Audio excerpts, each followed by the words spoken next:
Mga paps, nagpalit ako ng ABS motor ng Kia Picanto. Nung kinabit ko, pumapalag-palag mga paps, hindi mo mahawakan. Ayan. Kung titignan mo din mga paps, yung kanyang wire parehas naman.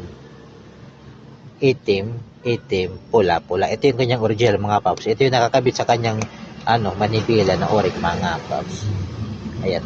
Yung wire, maiksi. Ito naman mahaba. Pareha siya mga paps. Pero pagdating din sa dulo, mga paps, baliktad yung wire mga paps. Ayan. Tingnan nyo mga paps. Ayan. Ganyanin natin. Ayan. Mga paps. Diba? Yung kanyang pula, magkaiba yung mga paps. Iba yung lagay ng wire. Ayan.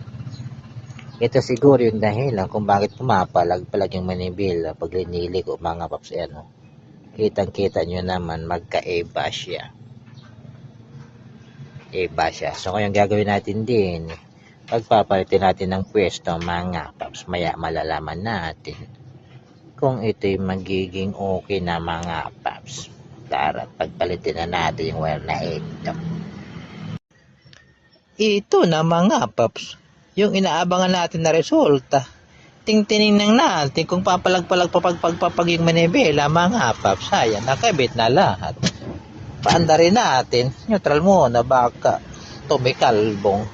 Paklats mga paps. Unsose.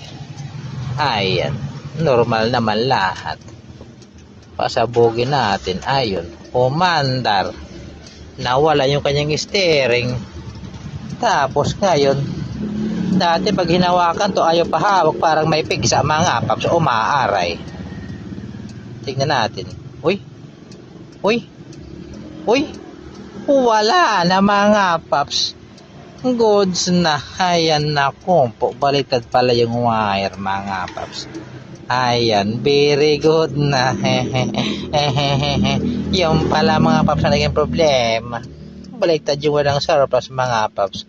Kaya kayo pag bibili kayo ng mga ABS motor na surplus, check yung maigi yung wire mga paps.